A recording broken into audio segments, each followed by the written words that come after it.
Today on the Matt Walsh Show, there is now a battle over the bathrooms raging on Capitol Hill after the first trans lawmaker is elected to Congress. We'll discuss. Also, Republicans grill the head of FEMA over the agency's egregious discrimination against Trump supporters. And a commentator on CNN promises to physically block the National Guard from carrying out Trump's deportation orders. We'll talk about all that and more today on the Matt Walsh Show.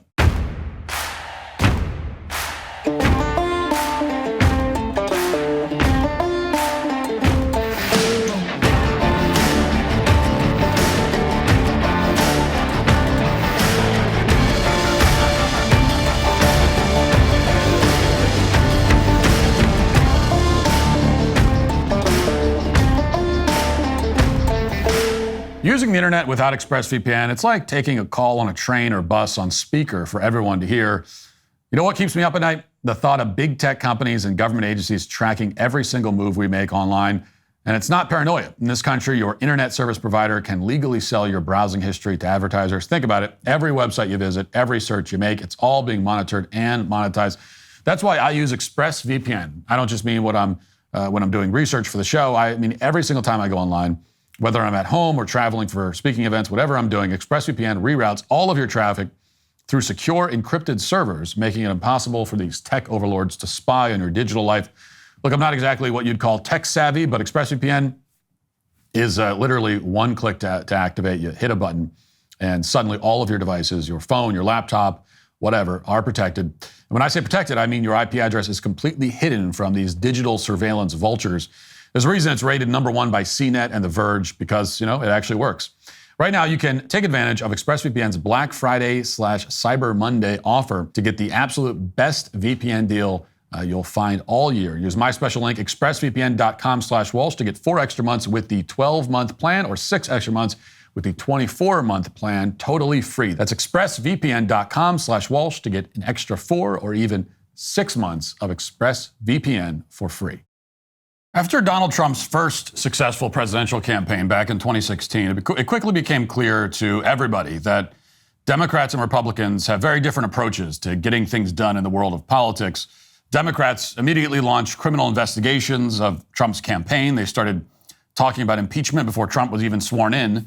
They united as a party to do what their voters wanted them to do, which was to sabotage the democratically elected president at every opportunity.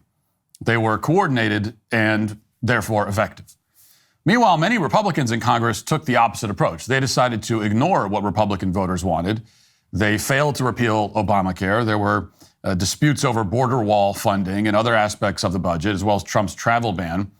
This infighting wasn't particularly surprising. The Speaker of the House at the time, Paul Ryan, had publicly stated just a month before the election that he wouldn't defend Trump anymore. He abandoned his party's nominee entirely, which was unprecedented in modern politics. And that was the divide back in 2016. Establishment Republicans were very resistant to change, even as Republican voters wanted a lot of it. That's one of the reasons we should all pay attention to the drama that unfolded in Congress yesterday.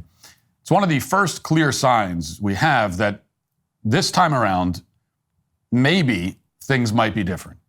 We now have a clear indication that Republicans finally understand what their voters are demanding, and that, like Democrats, maybe they'll actually try to act on those demands. We have our first sign that Republican lawmakers are getting something resembling a spine. Finally, maybe. Now, admittedly, it was a rocky start. So at a press gaggle early in the day, the Speaker of the House, Mike Johnson, Republican, was asked whether an incoming lawmaker from Delaware who uses the name Sarah McBride is a man or a woman. In case you're not familiar with this person, McBride is being touted as the first transgender lawmaker in Congress. He previously used the name Tim before he decided in college that he's really a woman. Now, in the vast pantheon of questions that Mike Johnson could have been asked, this one should have been pretty easy to dispense with for about 1 million different reasons. Here's 3 of them. Mike Johnson is a Christian. He understands basic biology. And he's familiar with the results of the most recent election, which showed that Americans overwhelmingly reject gender ideology across party lines. So, by all accounts, in every respect, this was the biggest softball that could have been lobbed Mike Johnson's way, and yet Mike Johnson whiffed. Watch. Mr. Speaker, is freshman-elect Sarah McBride a man or a woman? Look, I'm not going to get into this. We welcome all new members with open arms, who are duly elected representatives of the people, I believe it's a command that we treat all persons with dignity and respect, and we will. And I'm not going to engage in silly debates about this. There's a concern about the uses of restroom facilities and locker rooms and all that. This is an issue that Congress has never had to address before, and we're going to do that in deliberate fashion with member consensus on it, and we will accommodate the needs of every single person. That's all I'm going to say about that. Yes, do you plan on bringing Nancy Mace's transgender bill and putting that into the rules package? I'm not going to address the plans on any of that. I just told you what I'm going to say about the issue. I'm not going to engage in this. We don't look down upon anyone. We treat everybody with dignity and respect. That's a principle that I've pursued my whole life, and we will take care of this, issue of first impression for Congress, as we will any other thing. We'll provide appropriate accommodation for every member of Congress. A truly terrible answer, because it wasn't an answer at all, and the question's very, very easy. And there's no conceivable reason why you couldn't just say he's a man. Nothing bad would happen from you just saying that. Nothing bad politically, nothing bad at all. In a way, it's fitting that this spectacle took place on the same day that SpaceX was launching another Starship into orbit. So on the one hand, we have geniuses who are solving some of the most complicated physics problems known to man in order to change the future of humanity for the better. On the other hand, we have a prominent congressman who is too afraid to invoke maybe the most fundamental principle of biology, which is that men are not women. He just kind of smiles and delivers some platitudes about being nice to people. So as far as contrasts go, it's not a flattering one. Now, if this kind of thing had happened back in 2016, nobody would have batted an eye. Everyone understood back then that congressional Republicans were following the Mitt Romney school of thought. The idea was pretty simple. Don't make Democrats angry. Whatever you do, don't hurt their feelings.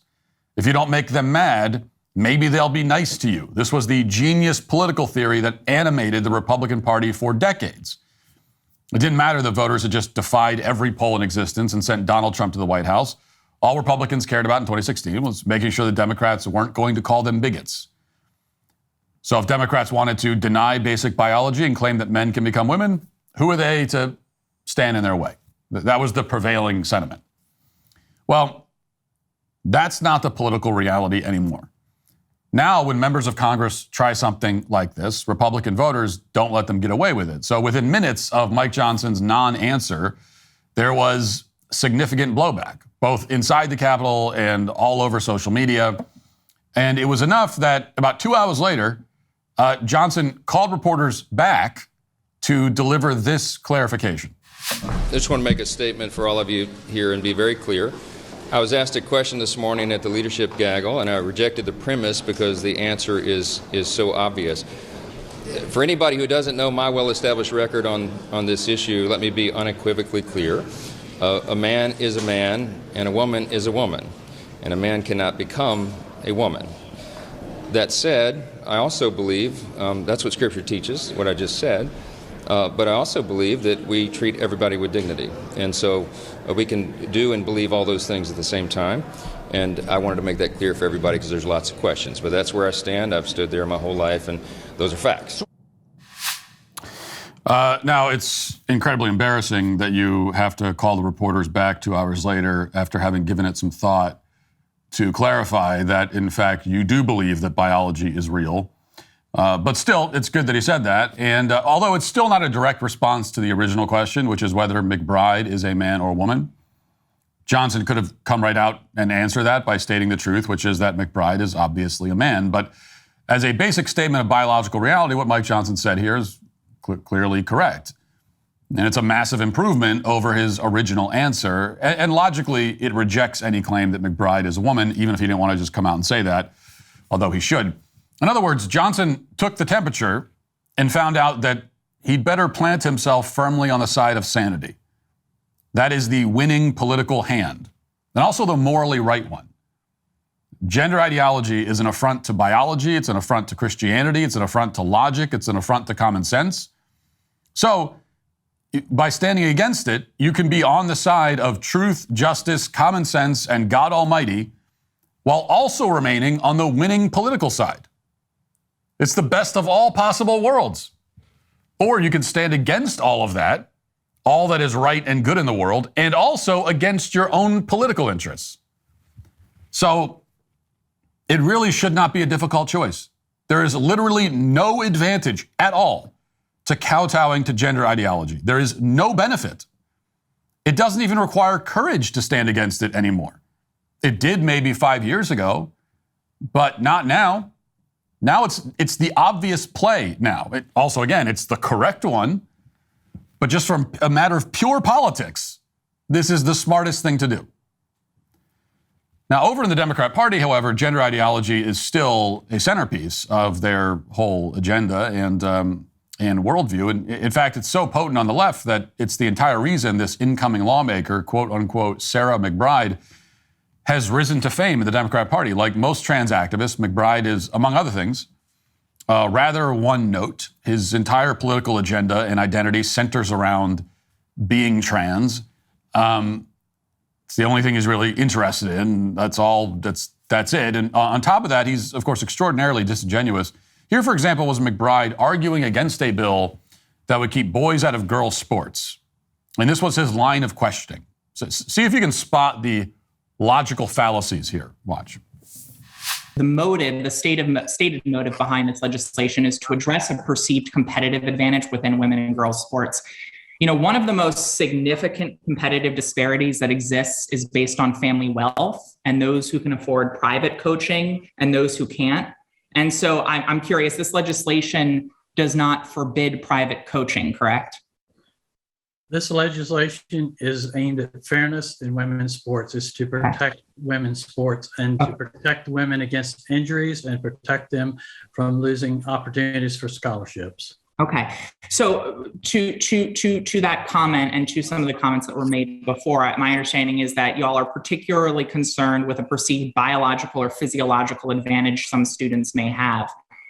So I'm correct that this legislation does not forbid competition between taller and shorter girls in basketball, correct? This legislation doesn't forbid competition, for instance, between girls with different cardiovascular capacities, correct?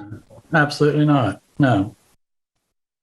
Okay. So the only difference between students of the same gender identity that this legislation singles out for exclusion is based on a student's sex marker on their original birth certificate, which specifically singles out those who are transgender.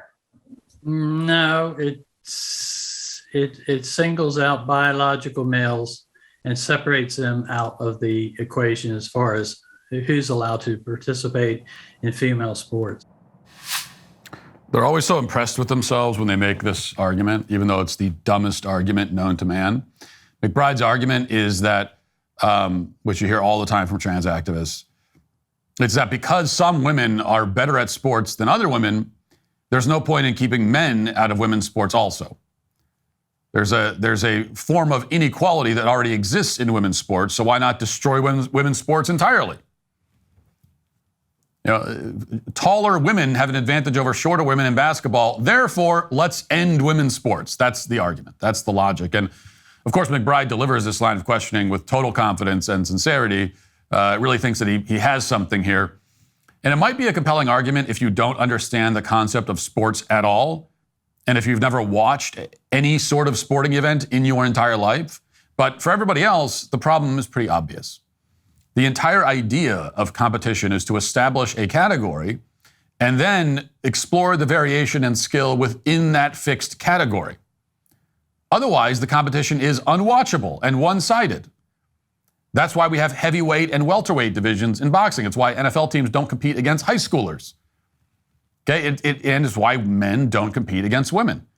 Sex differences are by far the most predictive factor to consider when you're trying to maximize competitiveness within a category. That's why the moment a group of so-called trans men, quote unquote, otherwise known as biological females, otherwise known as just females, decided to form a soccer team in Spain to play against actual men, they lost their first game by a score of 19-0. It's why when two male athletes decided to compete in women's track in Connecticut, they promptly broke 17 track records and won 15 state championship titles. It's why a team of boys under the age of 15 soundly defeated the women's national soccer team by a score of 5-2. everyone intuitively knows what's going on here. Men inherently are stronger and faster and therefore more competitive in athletics than women. Everybody knows that. And now, because Democrats insist on denying this, Republicans are going to have to codify the truth. And this shouldn't be remotely necessary, but it is necessary now. Congresswoman Nancy Mace of South Carolina has just introduced a rule, which is what they were talking about with Mike Johnson there, that would keep males like McBride out of women's bathrooms on Capitol Hill. This rule would affirm that men and women are not the same thing, and that men cannot transform into women, and that women deserve to have privacy in the bathroom. It is also, again, an easy political win. The vast majority of Americans support it. It was only a question of which Republican lawmaker would be smart enough to seize the moment here and take this stand, and it turns out it was Nancy Mace. Watch. Is this effort in response to Congresswoman McBride's coming to Congress? Yes, and absolutely, and then some. I'm not going to stand for a man, if someone with a penis is in the women's locker room, that's not okay. And I'm a victim of abuse myself. I'm a survivor. I have PTSD from the abuse I've suffered at the hands of a man. And I know how vulnerable women and girls are in private spaces. So I'm absolutely 100% going to stand in the way of any man who wants to be in a women's restroom, in our locker rooms, in our changing rooms. I will be there fighting you every step of the way. Now, you'll notice, of course, that all the left-wing activists who are behind the Me Too movement are silent about this. None of them are taking Nancy Mace's side. None of them care that she was raped and that she's worried about being assaulted again by a man in a private space.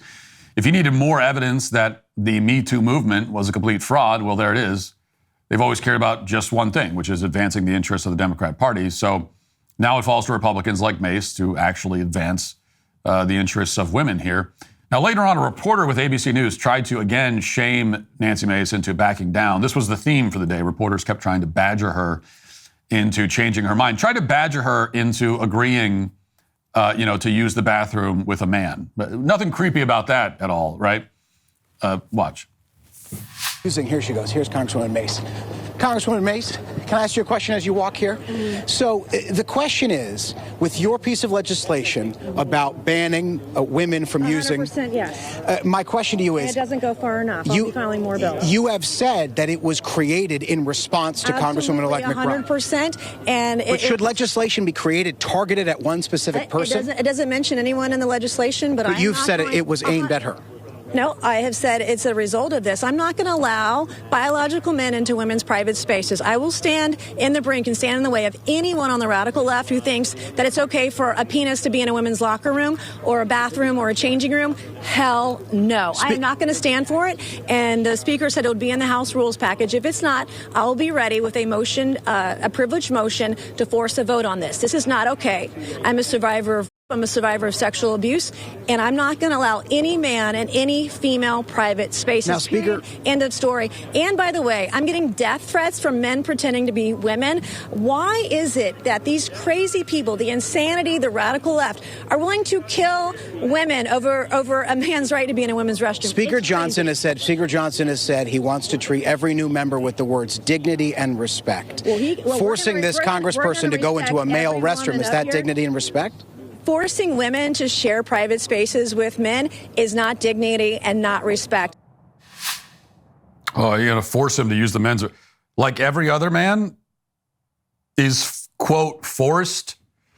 No, of course, Nancy Mace is correct that dignity, in this case, dignity and respect, that it goes the other way. That the onus is on McBride to treat his female colleagues with dignity and respect their desire for privacy. That's on him. The onus is entirely on him. Now, they keep hitting Mace with this claim that her bill is targeting a particular member of Congress. Well, they know that's not true. A bill can be motivated by the actions of one person without targeting a particular person. This person is who necessitated this bill. The bill is necessary because of this person. That doesn't mean that the bill targets, quote unquote, that person. And these reporters all know that, or at least they should know it, but because they're all reading from the same talking points from the DNC, they just keep repeating the same claim. And Nancy Mace keeps demonstrating that they have no idea what they're talking about. By the way, when she mentions death threats, she's talking about social media posts like this one, where trans activists openly threaten to murder her. Watch. This video goes out to Congresswoman Nancy Mace. Congresswoman Nancy Mace, I hope that one day I do find you in that women's bathroom and I grab your ratty looking hair and drag your face down to the floor while I repeatedly bash it in until the blood's everywhere and you're dead. Thank you. I hope that Nancy Mace receives this message well. Kisses. Extremely common, by the way, with these trans activists. Violent fantasies. This is one of the primary ways that they communicate their political views. Is through this. So this person is not praying in front of an abortion clinic, which is usually how you get noticed by Merrick Garland's DOJ.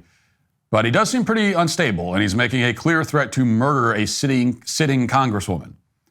So hopefully someone at the DOJ takes a look into this, but of course we can't count on that. There was an industrial-grade paper shredding truck outside of the DOJ yesterday, so they probably have other things on their mind. Here's what that looked like, by the way. As you can see, the DOJ is apparently focused on destroying as much evidence as they can before the new administration discovers what they've been doing for the past 4 years. So maybe all the people threatening Nancy Mace just aren't a priority right now. Now, obviously, this person is unhinged, but the truth is he's not that far removed from how trans activists normally behave and communicate, and everybody knows that. Without exception, proponents of gender ideology are aggressive, unhinged, unstable, and as Marjorie Taylor Greene pointed out in response to yet another hostile inquiry from the media, people are sick of it. They've had enough. They're just not putting up with it anymore. That's what this last election was about. And this time around, Republicans in Congress are going to hopefully honor what their voters want. Watch. I support a resolution that keeps all biological men out of women's bathrooms, locker rooms, and private places, not only here in the Capitol complex, our office buildings, but all taxpayer-funded facilities. How does one, I guess the logistics question would be, how does one check, if someone is qualified to use a ladies' room then in that case? Obviously, there's a new openly transgender member of Congress. Right, which is a man. He's a man. He's a biological male, so he is not allowed to use our women's restrooms, our women's gym, our locker rooms, and our spaces that are specified for women. He's a biological male. He has plenty of places he can go. Okay. Yeah. And should they make gender neutral bathrooms? Logistically. No, he can go in the men's room, and he has a bathroom in his office, just like all of us do. And that's where I use the restroom most of the time in my office. If he has a bathroom that'll be designated for him. But men need to respect our spaces. And that's what this election was all about. This was a mandate from the American people that are not only fed up with the open borders, they're fed up with inflation, they're fed up with the economy, but they're fed up with the left shoving their sick trans ideology down our throats and invading our spaces in our women's sports. So sorry for the uncomfortable question, but I'm giving you the direct answer. The American people spoke at the election. They're sick of this. So you see you hear the question to start there. Just more disingenuous bullcrap about, well, how would you check? How would you know if somebody was a man or not entering the women's room? As if it's not completely obvious, like 99.9% of the time. You always get this, well, what are you going to check people? How do you know? How do you know if it's a 99.9% of the time, it's not, it's obvious. Okay. We all know it's not hard to tell. All right. So this is a non-issue. And by the end of the week, every single reporter on Capitol Hill will have asked an indignant question about this. They're all outraged that women would possibly want to exclude men from women's bathrooms. They can't articulate why, but they're outraged by it. And one by one, they're being told the truth, which is that Americans want this insanity to end. And so it's going to end. Several Republican members of Congress, in addition to Nancy Mace and Marjorie Taylor Greene, have made that clear. Tennessee Congressman Tim Burchett, for example, wrote on X, quote, "He's a dude in a dress," referring to McBride. And of course, Burchett says he'll support Mace's rule banning men from entering women's spaces. This should be the baseline expectation for every member of Congress going forward. Any Republican who doesn't support a measure to keep men out of women's bathrooms should be shamed, humiliated, and voted out of office at the earliest opportunity. Because this is as easy as it gets. Every Republican must be on board, no exceptions. This is a question of whether the incoming Congress will operate within the bounds of reality, or if they're willing to suspend reality for the sake of catering to the most radical elements of left-wing ideology. The correct choice is clear and obvious, and it's time that every Republican made it. As I've outlined many times before, the alternative is disastrous. Once you agree that reality is subjective, you have no basis to object to anything. You forfeit all of your rights. You can't make any kind of rational argument. You have to accept the whims of left-wing activists who will do whatever they can to destroy you and your family. I mean, that's always what's been at stake here. This is not a hypothetical. It's happening right now. This week we learned that a California judge has apparently given the go-ahead for the castration of the 12-year-old son of a man named Jeff Younger, who we've talked about on the show many times over the years.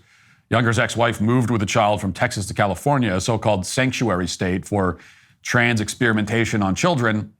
And now Younger has lost all parental rights and access to his son, all because he wouldn't affirm his son's alleged gender identity. This is where all of the supposedly humanitarian arguments in favor of gender ideology always end up. They lead to the most inhumane, authoritarian outcomes possible. But even if they didn't, even if there were no consequences whatsoever to embracing this demented ideology, it would still be wrong to embrace it because it's fundamentally untrue, and it's always been untrue. And one of the many reasons to be optimistic about the next 4 years is that finally, even Republicans in Congress are willing to say that out loud. Now let's get to our 5 headlines.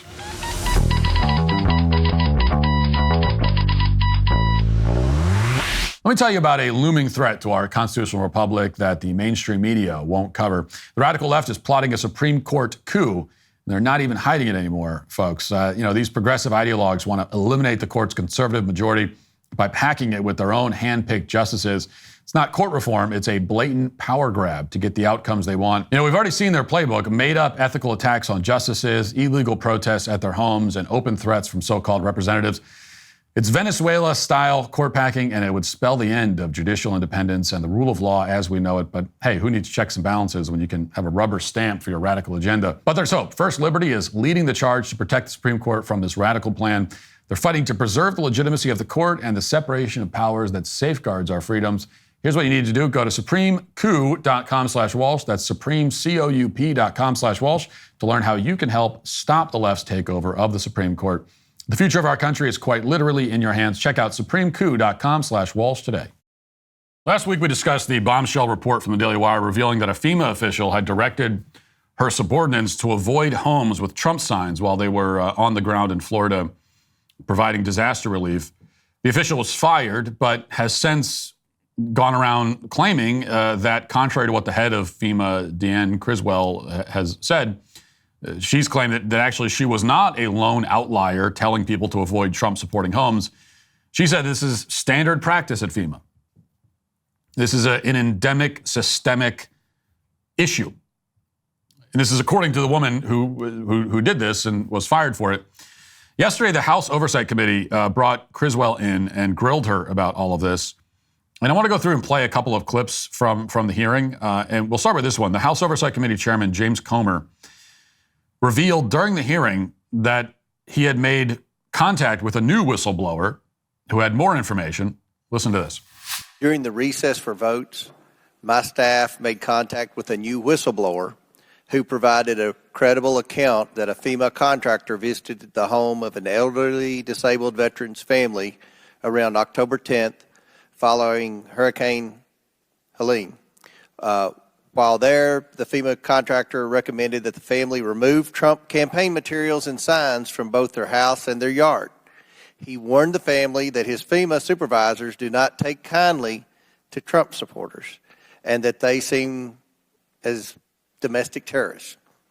The elderly homeowners were so frightened by this and afraid that they would not recover their loss that they removed all Trump materials and signs. Nevertheless, FEMA has not returned to their residence. This took place not in Florida, but in Georgia. Administrator, we're happy to provide you with more information on this, but we and the American people want to know what FEMA is doing to ensure that political discrimination is not dictating how the American people are receiving aid following a disaster. So that directly lines up with what the fired FEMA official said. It also makes the most sense. You know, as I said when the story was first reported, there's no way that some lone official at FEMA operating entirely on her own would casually put in writing these instructions to avoid homes with Trump signs. That doesn't happen unless this really is a standard practice, and therefore she had no fear, or thought she had no reason to fear, that this would ever come out and blow back on her. But nonetheless, Deanne Criswell is sticking to her story. Watch. Thank you, Mr. Chairman. Administrator Criswell, is Miss Washington lying to us? Miss Washington has... She said it's common practice. You said it's reprehensible and isolated. Both statements can't be true. So someone's not giving us the facts. And I'm kind of trying to figure out who's not telling the truth. The actions that Miss Washington took were unacceptable. Well, you had another employee. Now, they remain anonymous, but I think one of my colleagues pointed this out earlier. A FEMA official who spoke on condition of anonymity said Miss Washington likely received, quote, very clear guidance from her supervisors. Is that person lying too? I have not received any evidence outside of the screenshot that Miss Washington directed. So those her two team. people are wrong. They're not telling the truth to us. We are currently investigating this But that's not issue what you and said. bringing You in said the this is IG. isolated, reprehensible, hasn't happened. This is the only time. And they're saying, nope, nope, nope, it's commonplace. The part about avoiding the Trump homes, that's not a best practice. That's not commonplace. Is that what you're saying? That is nowhere in our policy, and I can't speak to I'm not the saying it's in your motivations policy. behind what Miss Washington did. But it was, okay, now her supervisor, this Mr. Hershey, have you talked to him and to find out if he knew this was happening? I understand that he was in her chain of command, and this is under investigation. Have you talked to there's 13 people on this text message. Have you talked to all 13 of those individuals? This incident is under investigation. That's not what I asked you. I know it's under investigation, and we know how investigations work when it's done inside the agency. It takes forever. I'm asking, did you talk to the 13 people on this best practices text message? The Office of Professional Responsibility has taken this, and they are following appropriate protocol to investigate. Is the Inspector General looking at it as well? And I have asked the Inspector General to take a look at this. Any idea when they're going to talk to these 13 people since you have it? Have you talked to, how about you personally? Have you talked to any of these 13 people? I have not talked to them. You have not talked to any I of them? have an entire team that focuses on this investigation, and that's what they're doing. Okay, so Criswell has not talked to any of the people who received the text message telling them to avoid Trump homes. She also repeatedly says that the incident's still under investigation. Yet she declared that it's not it's not a systemic problem and that it's isolated. So she knows it's an isolated lone issue, and yet it's still under investigation. She can't say anything else other than that. Well, if it's still under investigation, then how do you know that it's a lone incident? How do you know that it's isolated? It's almost like this investigation has already determined its conclusions ahead of time. You know, it's almost like any investigation is going to be a sham when it's an agency investigating itself. It's what a shocker that the investigation that Deanne Criswell is directing, that investigation will not turn up the results that tell us that Deanne Criswell is at fault. Deanne Criswell is going to do an investigation which will tell her that Deanne Criswell didn't do anything wrong. And this is how the hearing went. I'm glad it happened. It needed to happen, but Criswell just stonewalled the whole time, which is why we need to make sure this goes beyond hearings. People need to go to jail for this. This has to end with people in jail. And that's the part where Republicans historically have failed to follow through. Usually they do the hearings, and we enjoy the hearings, and they give their speeches to the person and say how terrible they are. And then nothing else happens. The part where people are actually held accountable and punished, that's what we don't see. And that's what needs to change. Hopefully it will. I also want to play this clip. AOC was at the hearing too, and she very clearly did not want to talk about this. She didn't want to find out any more about this scandal. She was desperate to run cover for Deanne Criswell and FEMA, and she was not subtle about it. So this is quite pathetic. Watch. And I'm going to ask you if this is true or not, and I apologize that I even have to ask you some of these things, but I think it's important for the American people to see in a setting like this where we have to swear to tell the truth, that we see officially on the record that these things are not true. The first being that the suggestion that FEMA assistance was only a $750 loan that would have to be paid back, and if not, FEMA would seize the homes of everyday people who may not be able to make that back in such a catastrophic moment. Is that correct? That is completely inaccurate. Completely false, correct? But was it in your assessment, and did you see lots of people believing this on the ground or in the field? I was on the ground for over 3 weeks in North Carolina, and I did hear from people on the ground asking me, is this real or is this not real?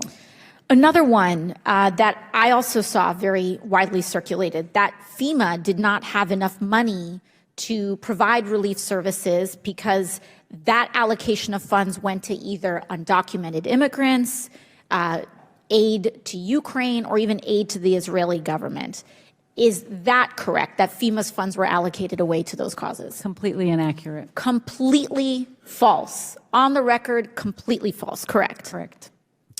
And other things that we've seen as well, that it's standing policy for FEMA to politically discriminate. We know that that's not true, correct? Correct. And there was an incident we see, but that individual was fired, and that this is not a policy at scale, correct? Correct. Now, we know that these are important pieces, very large and influential pieces of disinformation. Okay, so AOC runs through some irrelevant claims and rumors about FEMA that have nothing to do with the subject at hand, and then she finally gets to the actual topic they're supposed to be investigating, and she waves it away as a total non-issue. She calls it an incident, and then even says that we all know that it's not a policy for FEMA to politically discriminate. We know that. We all know that. How do we know that? How do we know that FEMA doesn't politically discriminate, even though it's just been confirmed that they do? How do we know that? Well, we just do. We know it. We all know that. AOC can't explain how, but she knows that we know. She never asks Criswell a single question about it. She just says, we know that this stuff isn't true, that we're, right? Correct. And that's it. Then she moves past it. And, I guess maybe in keeping with the theme of the show so far, people not doing things that would be even politically expedient for them. AOC's approach here doesn't even make sense politically.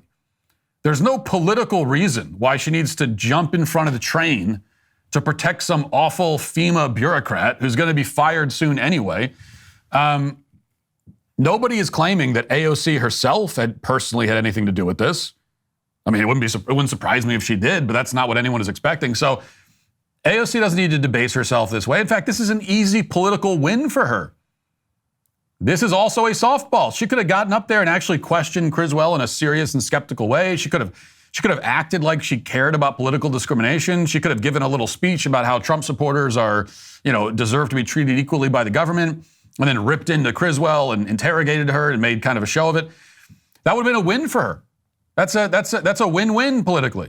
She looks good. She makes the Democrat Party look good. Makes it look like they had nothing to do with this. And you're just throwing this woman under the bus. She deserves to be thrown under the bus. Easy, win-win. Why not do that? But you can't bring yourself to do it. This is how much these people despise you. This is how much they despise you. Even if it would benefit her. This is a huge win. If she had just gone up there and said, this is unconscionable, this cannot be allowed. We know that this goes deeper than one person. We won't stand for this. I disagree with Trump supporters on many things, but they deserve to be treated equally by the government. Like, she could have said that. It would have been a popular thing to say. It would be true. It would be the right thing to say. She can't bring herself to do it. And she can't because she just hates. It really is as simple as that. She just hates you. She hates Trump supporters. And, she can't even pretend. She can't stomach even pretending that she cares about Trump supporters. That's how much she hates them. It's pretty amazing. Let's see. BBC reports President-elect Donald Trump has confirmed on a social media network that he plans to use the U.S. military to carry out a mass deportation of undocumented migrants. On Monday, he posted "True" in response to a conservative commentator who wrote that Trump would declare a national emergency and use military assets to lead a mass deportation program. At campaign events, Trump repeatedly pledged to mobilize the National Guard to assist Immigration and Customs Enforcement, the federal agency tasked with carrying out deportations. So that's the plan. He plans to mobilize the National Guard to help with the deportations. Sounds like a great idea to me. Great use of the National Guard. And the left, of course, is not happy about it. In fact, one commentator on CNN is so unhappy that she pledged to physically prevent U.S. troops from carrying out these orders. Listen to this. Promise you with every fiber of my being, because I'll probably be one of those people, that if anybody comes for these people and tries to drag them out by force, there will be protests of people like me, American citizens, who are going to stand there and do everything possible to prevent these women and children, which is all who these people are. How about the criminals? How about the terrorists? How about the convicted? How do you stop? How do you know who it is? How do you sort through That's the problem. I don't know who it is. Stop. I'm sorry. I live next to these people. I can tell you they are women and they are children. Are there terrorists among them? I don't know. But I can tell you that and neither does the government. But I can tell you. We have to figure this out. Okay, but what I'm telling you right now, practically speaking, is that there will be people, American citizens, who will prevent these little kids from being dragged out of these shelters. There are. And what's going to happen to these people? What is going to happen to the military when the military opens fire on us? No one's. Can you say? Hang on one sec, Chuck. We're way down a rabbit hole here. Okay, so that's Julie, her name, or whatever her last name was, CNN commentator, talking about the women and children. The women and children. Are there some terrorists? I don't know, but there are also women and children. And just, ignoring the fact that, pretending that all of the huddled masses that are coming to America, it's nothing but women and children, which, by the way, as a Democrat, it's always funny when Democrats still try to use that line. Think of the women and children. Okay, you don't know what a woman is, and you think children should die in the womb. So you're not really qualified to be using the women and children card here. But regardless, she says that she's going to stand in front of the military. So first of all, Julie, you ain't doing. Okay, so yeah, you're not going to throw yourself in front of a tank. Not that Trump's going to use tanks to deport immigrants. I'd be fine if he did, but he's not going to. You're not doing that. You're going to be on TV crying about it. That's what you're going to do. That's all you're going to do. That's the only thing you're going to do. And also, by the way, not to get into semantics here, but we keep hearing about, and we heard it from Julie there, that the illegal immigrants are going to be dragged. You're going to drag these people. You're going to drag them out of their shelters and their homes. Well, in the vast majority of cases, they're not going to be dragged. So why would they be dragged? That's wasted effort.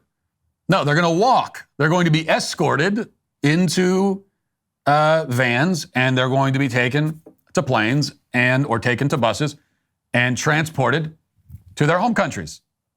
That's it. I mean, in the vast majority of cases, it's going to be a very orderly thing. There's no reason why anyone would be dragged. They don't need to be dragged. The authorities are going to show up, and they're going to say, okay, time to go. We're taking you back to your home. You don't belong here. You're not here legally. And that's it. If they're dragged, it's only because they're refusing to leave. And then in that case, you have no choice but to drag them. What are you supposed to do? When you go to enforce your immigration laws, you say, well, we got to take you back to your home. You're not supposed to be here. If they say, no, I'm not leaving. What are we supposed to say? Well, okay, well, if you don't want to, then never mind. Oh, well, if you don't want to. Oh, you'd rather not? You'd rather not be deported? Well, okay then. No, well, yeah, in that case, you do have to drag them. But I think that that it won't come to that in most cases. I actually think that in most cases, the scene will not be nearly as dramatic as the CNN commentators are predicting and claiming. Mass deportations in practice will actually be, for the most part, pretty boring. It's not going to be this big dramatic scene. There's no reason why it needs to be. And if it does become that, it's going to be the fault of the illegal immigrants who are not cooperating when a country that they have illegally entered tries to simply enforce its own laws. Will there be mass protests against these deportations, as is also being predicted? We'll see, but I have to say I doubt that as well. Sure, there will be protests, and we know the left is very good at ginning up protests on fraudulent grounds. They're very good at, using hoaxes and using out of context things to gin up protests. They've done that many, many times. They're going to be looking for their kind of George Floyd of illegal immigrants. They're going to be looking for an illegal immigrant George Floyd moment. That's what they're praying for. They are fantasizing about it right now. They would love for that to happen. So they'll be looking for that. Maybe they'll get it, and maybe if it doesn't happen, they'll pretend. So there will be protests. We also know the left good at not only ginning up protests, but also they know how to pay for them. If they can't get people to protest, you can always pay to have people come out and protest. So they'll do all that. But I don't think that there will be a kind of popular uprising against deportations. I think that most Americans will be perfectly fine with it. Because most Americans have their own problems. You got your own family to take care of. These are people that are not supposed to be in the country anyway. The law is being enforced in a fair and orderly way. And that's just not the kind of thing that's going to infuriate most Americans. Why would it? But I'm going to go out and protest because because a basic law that every country has and every country enforces, that law is being enforced. We're supposed to suspend our laws, abolish our national sovereignty for the sake of these people. Why would we do that? The law is not suspended for me. Okay, this is what most Americans are going to say to themselves. Well, but they're not. No one's suspending the law for me. If I break the law, I'm held accountable. So why should it be suspended for them? What makes them special? I think that will be the calculation that most Americans make, and that's why mass deportations have popular, widespread mass appeal and approval on both sides of the aisle. And I don't think that's going to, I think there are a lot of people that think, well, that's going to change once they start actually doing it and we have these visuals, these very upsetting visuals. Like I said, why would the visuals be upsetting? I think they'll be wonderful visuals because they are visuals of the law being enforced and our national sovereignty being restored. I can't wait to see it. I can't wait to see that happen. So I think that's where most people are on this. Natural disasters are becoming more frequent and devastating, folks, from the Maui fires to Hurricane Helene. We're seeing entire towns wiped out in 24 hours with barely any warning. And what happens? People are left without basic resources, scrambling to survive. Now, I know what you're thinking. It won't happen here. Well, that's exactly what everyone thinks until they're in the middle of a catastrophe. Being prepared isn't just smart, it's essential. And that's where the wellness company's emergency kit comes in. These aren't your run-of-the-mill first aid kits. We're talking about a personalized mini pharmacy right in your own home. No more relying on overworked doctors or understocked pharmacies when disaster strikes. Bacterial infections, staph, bite wounds, UTIs, strep throat, respiratory illnesses. These kits have you covered with all of it. It's like having a doctor in your pocket, minus the liberal indoctrination from med school. Look, you keep a fire extinguisher handy, don't you? Well, consider this your medical fire extinguisher. It's not paranoia, it is preparedness. Here's how it works. Just fill out a form online, a pharmacist reviews it, and boom, your kit arrives in 2 weeks. It even comes with a medical board approved guidebook. It's very simple. And right now, when you go to urgentcarekit.com/Walsh and use promo code Walsh, you'll save $60 plus. Get free shipping. That's urgentcarekit.com/Walsh to save $60. This is preparedness simplified. Invest in your family's self-managed insurance plan today. urgentcarekit.com/Walsh, USA residents only. Believe it or not, Thanksgiving is 8 days away. And at the Daily Wire, we're getting you ready for that conversation with those members of the family. You know, the aunt with her unhinged Facebook post complaining about Trump's glorious return as the 47th president. The cousin proudly rocking his vintage White Guys for Kamala t-shirt. Get the facts that'll leave your liberal relatives nervously reaching for the gravy boat. With your new annual membership, you'll get uncensored, ad-free access to daily shows from the most trusted voices in conservative media. And when dinner hits a meltdown, gather everyone around to watch Am I Racist, the #1 documentary of the decade. Don't just survive Thanksgiving dinner, dominate it. Join today, dailywire.com/subscribe. Now let's get to our daily cancellation.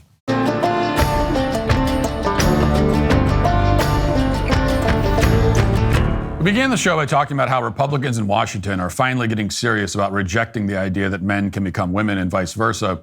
Nancy Mace introduced legislation that would keep men out of women's bathrooms on Capitol Hill, in part because it's necessary to protect women. It's also common sense because biologically men and women aren't the same thing. Of course, it's not just Capitol Hill that's wrestling with this issue. Nancy Mace is using the same logic that just a few years ago led a Korean spa near Seattle to come up with a policy of only allowing entry to, quote, biological women. This spa, called Olympus Spa, is fashioned after something called Jimjilbang, probably pronouncing that wrong, but apparently an exotic term that means that patrons have to be nude, I guess is the basic idea. Facilities at the spa include, quote, a bath area containing multiple whirlpools, a traditional Korean body scrub service area, standing showers, sit-down showers, a steam room, and a dry sauna. So it's a full-service spa, apparently, and every single one of these stations requires some degree of nudity, in keeping with the principles of that word I can't pronounce and won't attempt again. Therefore, because people's bodies were going to be exposed at various locations within this full-service establishment, the spa decided that men shouldn't be allowed inside the spa. Now, just to be clear, before we go any further, I should note that Olympus Spa is distinct from the We Spa, which you might remember from this viral clip involving its own policies on biological women. We Spa, unlike Olympus Spa, had no problem allowing men into women's spaces, a policy that ultimately produced this immortal footage. Let's watch it again. We Spa is an agreement with men that just say they are a woman and they can go down there with their penis and get into the women's section. Is that what you're saying? What really? What law? What law? So women can go into the men's with their breasts. Okay. Then this should happen. We're not going to come back. Yeah, you shouldn't. Yeah, I wouldn't come back either. Yeah, get your money back. Everything. You got a man with his penis talking about he's a woman. He ain't no woman. Yeah, give her money back. Are you talking about a transgender person? There's no such thing as transgender. He has a okay? He has a penis. His penis is hanging out. Okay, no, I'm not one. Actually, I'm a woman who knows how to stand up and speak up for my right. As a woman, I have a right to feel comfortable without a man exposing himself, okay? No, you go somewhere else. Again, that's We Spa, which is distinct from Olympus Spa, but it does give you a sense of how common this issue is and how women feel about men invading their private spaces. Now, for its part, Olympus Spa asserted a variety of justifications for its women's only policy, including the freedom of speech, freedom of religion, freedom of association, also common sense. They stated that, quote, women are in a vulnerable position when they're unclothed and or having treatment while unclothed, and we seek to ensure that they feel their privacy and rights are respected. To that end, the spa specifically denied entry to men, as well as any self-identifying transgender women, quote unquote, who had not undergone bottom surgery. Now, already you may have noticed that there are some obvious issues with the spa's policy. In particular, it doesn't go nearly far enough. I mean, for one thing, there's no distinction between a biological woman and a woman. All women are biological women. If a woman isn't a biological woman, then she isn't a woman at all. And that's determined at a fundamental chromosomal level. Also, no amount of bottom surgery changes that. Just because a man has had his genitals cut off doesn't mean that he should be allowed in a private, confined space with naked women. If anything, it gives women even more reasons to be uncomfortable with his presence. In any event, the reason for the policy, such as it is pretty clear. Naked women don't want to be around naked male strangers. That's why Olympus Spa reports that in recent years there have been very alarming incidents in which males have, quote, penetrated the interior of an Olympus Spa facility. And in one instance, according to a federal court, an individual with male genitals was roaming around the spa. This turned out to be a trans-identifying customer, and ultimately, several customers requested refunds and left the spa. Now, there have also been situations in which patrons, quote, noticed male genitals exposed in locker room and or pool areas. And as a result, experienced, quote, humiliation, trauma, and rage. Those patrons apparently demanded refunds and never returned. But in Washington state, gender activists don't see any problem with any of this. And to that end, a trans-identifying man using the name Haven Wilvich tried to access the spa in defiance of its women-only policy, was rejected, and then, of course, promptly complained to the Washington State Human Rights Commission. Yes, because this is a human rights issue in 2024. The commission then order the spa to open their doors to men, regardless of how they identify or what kind of surgery they've had, and the spa refused. Then a federal district court in Seattle sided with Haven Wilvich and the Human Rights Commission. They decided that there's nothing unconstitutional about forcing the spa to serve both naked men and naked women. After that, the spa appealed to the Ninth Circuit Court of Appeals, and this week, the Ninth Circuit heard oral arguments in the case. And those oral arguments produced this soundbite, which may be the most remarkable quote from a federal judge that perhaps you've ever heard. Watch as this judge, whose name is Margaret McCown, explain that the spa's women-only policy is basically equivalent to Jim Crow. Watch. Who can go into the spa? Can a transgender female enter the spa before they changed the language? What was the admission policy? Only women, biological women, or transgender women who have had bottom surgery could enter the spa. Right. So that's like the Supreme Court said in Fair. If you have a law that says white applicants only, this is biological women entrance only. It seems to me they're quite parallel there. First of all, how old are these judges? You see the guy in the middle, he can barely lift his head up. These judges are 155 years old and they're still sitting on the bench destroying America because they're not done. They're going to be there until they die, and they want to get every last moment they can on earth to destroy this country. Anyway, this is one of those brilliant deductions that you can only find in a federal courthouse on the West Coast. You couldn't find anyone else to come up with logic like this anywhere in the country. Something this profoundly nonsensical could only come from an appellate judge on the Ninth Circuit Court of Appeals. Yes, banning men from entering a women's space is parallel to banning all non-whites from the spa, says the federal appellate court judge. It's basically the same thing, she says. Of course, to believe that, you'd have to overlook all of the reasons why it's not remotely the same thing. You'd have to overlook the very rational reasons why women don't want to be in an isolated environment where they're completely exposed to men, which relate pretty well established facts about human sexuality and biology. You'd have to overlook the fact that men can women, for starters. That's one concern among many others. That has nothing to do with skin color and everything to do with biology. But the lawyer arguing for the spa, amazingly enough, didn't make this argument. Instead, he tried to make the case that the spa was just encouraging women to enter the spa rather than prohibiting men from entering it. Then the judge immediately sees through it because that's not at all what's happening. Watch. If I could address the whites-only language in Fair. In that first whites applicant, it said whites applicants only. That is the language of exclusion. This says biological women are welcome. And if I could draw a parallel to employment recruitment, it says it is legal for an employer, government or otherwise, to say persons with disability, military veterans, racial minorities are encouraged or welcome to apply. They don't say military veterans only. Women only can apply. So we think that is a distinction. So if you're to leave that on the website, biological women welcome, and then a transgender female shows up at the spa, there's also this same admissions policy, right? There is. Can she come in? If she doesn't have bottom surgery, then the answer is no. And so that's... Well, it's not really biological women are welcome. It means non-biological women are not welcome. I mean, that's the reality. Non-biological women is the phrase we just heard from a judge sitting on the bench. Non-biological women.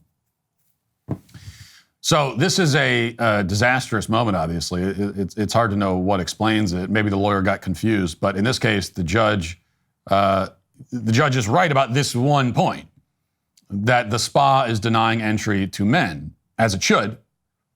And the lawyer probably should have just defended that policy instead of watering it down. There's no reason to shy away from defending the spa's policy. Yes, they are denying entry to men, to males, to quote unquote biological males, if that's the phrase you want to use. It's obviously justified. There's no need to rely on technicalities when your position is so clearly the correct one. But right now, it's hard to see exactly how this case will end up at the Ninth Circuit. Fortunately, the SPA has some heavy hitters writing briefs on its behalf already. One of those briefs was written by Kara Dansky, who made this argument, quote, if the district court is correct that Washington state law requires Olympus Spa to admit naked men into a nude woman's spa, it's very difficult to see how the state of Washington, including local law enforcement agencies, can also enforce criminal laws that include voyeurism and indecent exposure, which is, a pretty good point. And it's the kind of argument that if the Ninth Circuit rules against the SPA could lead to a pretty straightforward appeal to the Supreme Court. And if that happens, precedent could be set that ends this insanity at a nationwide level. That's actually what they're currently fretting about over on Reddit, which is normally very supportive of trans activists who go to court, but they're not as supportive in this case, which is interesting. One top comment on the Seattle subreddit reads, quote, trans advocates are making a big case, taking up a big mistake taking up this case. This is going to go to SCOTUS, where it will get overturned and set precedent against them. Another comment says, I'm trans. I'm kind of lost for words with this case. It's embarrassing. Any sane-minded trans woman will make sure they're respectful and discreet when using women's spaces or use unisex spaces where possible. I cannot describe how embarrassed I would be having that part of my body exposed in that way. And beyond my own embarrassment, that's wildly inappropriate and disrespectful to other people in that space. Like, I actually don't know what to say. It's infuriating to see the trans community attached to this, and I'm just so sorry this ever happened. Now, when trans activists have lost Reddit, they know they've messed up. And that appears to be what's happening. As Republicans in Washington finally find their backbone on the trans agenda, trans activists on the West Coast are vastly overplaying their hand. They're equating rational, common sense, pro-woman, pro-privacy, pro-sanity policies to Jim Crow. And in the process, without realizing it, they're almost certainly hastening the end of their deranged and untenable agenda. And that is why the Ninth Circuit Court of Appeals, along with the trans activists who are trying to force a spa to allow men to stare at naked women, are today canceled. That'll do it for the show today. Thanks for watching. Thanks for listening. Talk to you tomorrow. Have a great day. Godspeed.